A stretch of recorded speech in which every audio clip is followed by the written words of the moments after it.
Guys, welcome to my YouTube channel. So today we're going to be discussing the review on the Audi Q5, and also I'm going to be giving you guys a detailed car tour on what you can expect when you do purchase your first Audi. So, definitely in terms of when you want to do purchase your Audi, keep in mind, when you go into the Qs and like the Q5s and Q7, that is when you start to get like more of a bigger version of the Audis. Like you get the SUVs, you get the basically bigger body cars. Now, it does as you go lower on the letters, like if you go like an A7, that's basically you're getting a sedan. So you're not getting an SUV, you're just getting like a sedan version of an Audi, which is okay too. I just want to give you guys that little difference there because there is a disparity. So don't think that, yeah, that's just something you guys probably are going to know anyways when you buy your Audi. But yeah, so definitely with the Audi Q5, I'm just going to give you guys kind of like an overview on the mechanics. We are going to go into the visuals and I'm going to get into that as well. But what we're going to be discussing today, firstly, is going to be the mechanics, if you're going to need to service your car pretty often and all of that. So basically, just from my experience with the car, I think it's a pretty decent car. But keep in mind, when you are purchasing a brand new vehicle, of course, you're going to have minimal work to do, especially if you have a low mileage on the car or no miles at all because it's a brand new car. Versus when you do buy that pre-owned car, which has already been used and you have a lot of miles, of course, you're going to have to service your car and do some major work to it. So for me, unfortunately, I did purchase a pre-owned Audi. So that was a little bit kind of like a bummer. I didn't want to spend thousands of dollars on buying a really brand new car. I just wanted to really try it out and see if that would fit me. So with that being said, I purchased a pre-owned car and gosh, guys, do your reviews, do your research before you purchase a pre-owned car. Learn the mileage on your car. Look at the car history and the services that's been done to it. If you go to Carfax and you enter the VIN number, you should be able to see all the car history, and even your dealer too can tell you about it as well. Now, where my case kind of gets screwed up is my dealer. As you guys know, in my previous video, I had a really shitty dealer that just wanted to sell me a car and didn't care to tell me all the specs. So, well, this car was in an accident, or this car, is a salvage vehicle, like kind of really, really important details that, a new buyer would need to know. So none of that was really touched up on, but, hey, I wanted to drive a luxury car. I wanted to kind of elevate myself in society and kind of look good, and I don't want to say it was an overall like a really, really big mistake, but it was an expense, right? So I have spent over at least $3,000 in services and actually fixing my car. It's quite a lot when you're buying a pre-owned car versus a new car. My suggestion to you guys is never go with the pre-owned option unless it has a low mileage on it. That is the only exception. Now, for me, I was desperate. I don't think I had a car around that time. My car was totaled in an accident and I needed a car badly. So I chose a car with a high mileage and unfortunately needed a lot of service work. So it was just something that I was desperate for, and I really, really wanted to drive a luxury car, my first luxury car actually. So, yeah, I don't know. I guess, guys, I made a silly decision, but guys, really, really just get into that and understand differences between a new car and a pre-owned car. It's a big disparity.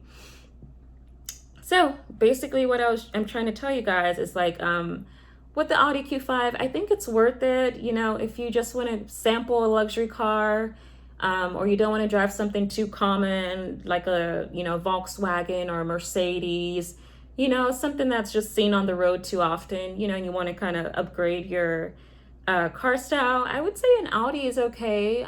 It's not a bad car. My Audi ran pretty good. It's very nice. I still really enjoy it till today. I wish it wasn't a pre-owned car or anything like that, but can't have your cake and eat it too. But yeah. So guys, I don't want to drown you guys with too much information on the car. We're going to get into the visuals and the specs of the car in this next video. Hey guys, so this is a video of my Audi Q5. This is the front of the vehicle, as you guys can see. Sun is out.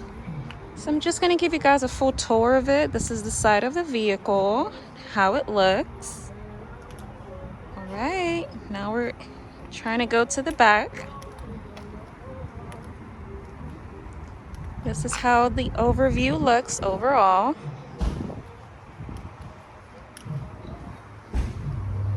All right, guys. So this is the exterior view of the Audi Q5. Nothing too amazing. You can see here. Okay. Now we're going to go into the interior view. So guys, this is the view of the car. As you can see, you have your controls here for the windows, etc. This is how the interior looks. You have that, and you have the steering wheel. Please don't mind my steering wheel. I need to get a cover for that. And this is just the interior, guys, how it looks, and the full specs of it as well. Okay, my car is a little dirty, guys, so please bear with me.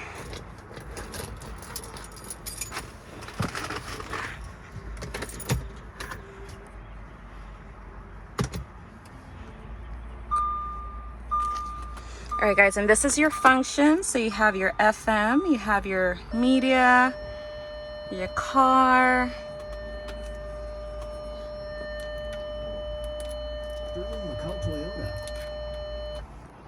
And guys, so the only thing that I'm not too excited about with this car is that you don't have your, like your normal car charger. That is actually, I think, located here. So you're going to need to have the specs to actually charge your car. So that's the thing with this.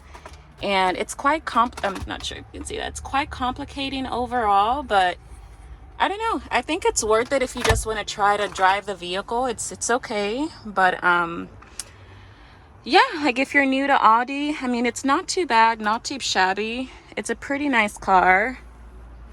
Good for the price as well. So I'm going to show you guys the back. This is just the leather seats that are here. And this is the back of the vehicle. So this is how it looks currently. A little dirty, guys. Please excuse me. All right. And of course, you do get your sunroof as well, which is another great factor of the vehicle. So take a look at that. The leather seats and all. So yeah, nothing too shabby.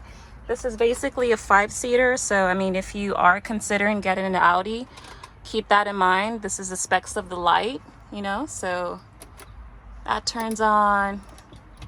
And of course, there's a place for your sunglasses. So just nothing too shabby. I do plan on trading this car in. So yeah, it's something I'm not going to be using for a while or for too long. But yeah, overall, it's a generally a nice car.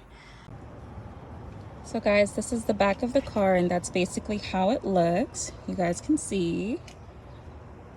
Pretty nice leather seated car. Okay. So guys, this is basically how the boot of the car looks. Nothing too shabby. I guess it has enough room for if you're, trying to store something in there. It's pretty nice and okay. And of course, you have this to help you as well. So it's pretty nice overall. Yeah. So guys, overall, my thoughts and views on my Audi Q5 is that it's a pretty sustainable car. It's just, if you want to get like something just fancy and you don't want to spend millions of dollars or thousands and hundreds of thousands of dollars on it, then I would say, the Audi is a pretty good option to go with. I mean, I don't know. I think when I first got it, I've had it for 2 years now. And when I first got it, I just wanted to really know, like, how does it feel like driving an Audi?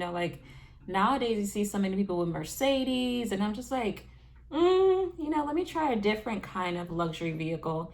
And I think Audi really kind of satisfied everything I was looking for in a car, in terms of the speed, in terms of just technology wise. I really like it. And yeah, I think it was a pretty nice car to try out.